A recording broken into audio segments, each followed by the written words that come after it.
Nous avons rencontré des adhérents d'un groupement d'agriculteurs qui mutualisent la construction de leurs bâtiments. Ils nous expliquent comment ils financent un hangar en ne déboursant que 20% de sa valeur.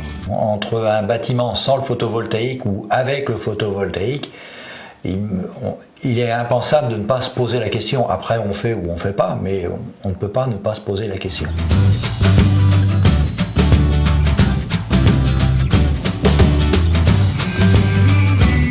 Les objectifs, c'est construire des moyens de production d'énergie renouvelable, les exploiter et puis surtout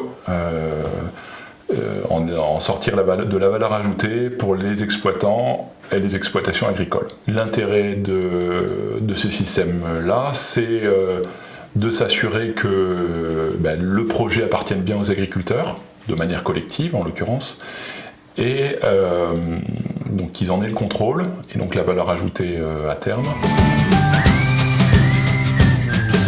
Pour mutualiser les coûts du bâtiment, les coûts des panneaux photovoltaïques, voilà, économiquement et puis administrativement, il y avait moins de choses.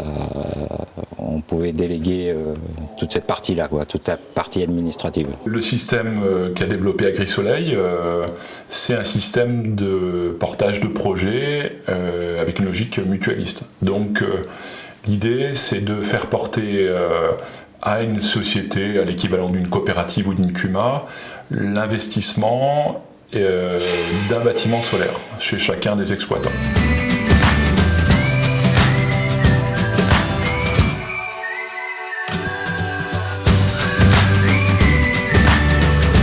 Chaque agriculteur va apporter l'équivalent de 20% du coût du projet. Donc si je prends par exemple un projet qui coûte 150 000 €, aujourd'hui c'est un peu moins en réalité, ça fait un apport d'à peu près 30 000 € en part sociale dans la structure. La structure par ailleurs va aller auprès d'établissements bancaires, maintenant qui nous font plutôt confiance, pour emprunter les 80% restants, donc les 120 000 € pour un projet. Et donc c'est ça l'intérêt de ce système-là, c'est-à-dire un investissement qui est limité à 30 000 €, tout en ayant le contrôle à travers la structure AgriSoleil 2019 qui appartient bien aux agriculteurs porteurs de projets.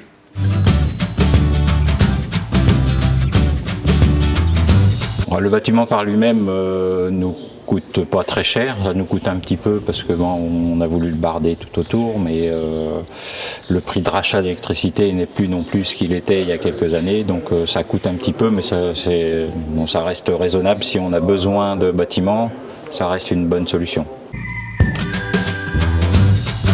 Des agriculteurs qui pilotent le projet au travers d'un conseil d'administration.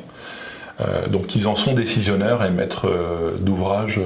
AgriSoleil Innovation gère toute la partie administrative qui est assez lourde, d'autant plus qu'il y a eu des évolutions politiques au moment où on l'a fait. Donc tout ça on n'a pas eu le gérer et ça c'est une grosse épine du pied qui nous a été enlevée parce que c'est assez délicat. On s'est arrêté sur 2 ou 3 formes de bâtiments différentes. Donc pourquoi standard? Pour acheter les bâtiments au meilleur prix, être plus efficace sur toute la partie construction, tout en permettant aux agriculteurs d'aménager leurs bâtiments au mieux. Et c'est vrai que quand on veut stocker des céréales, quand on veut installer une stabulation, on n'aménage pas son bâtiment de la même façon. Donc on a réfléchi à des formes de bâtiments qui soient les plus polyvalentes, quel que soit l'usage ultérieur.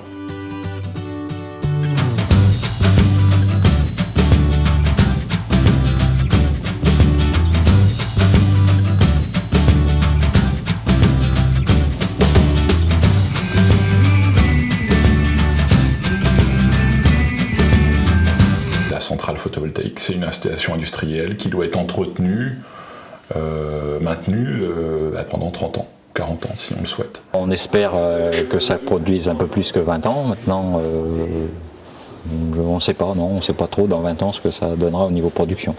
Le recyclage des matériaux, c'est un enjeu. Sur le solaire, on peut considérer que le problème est plutôt bien géré.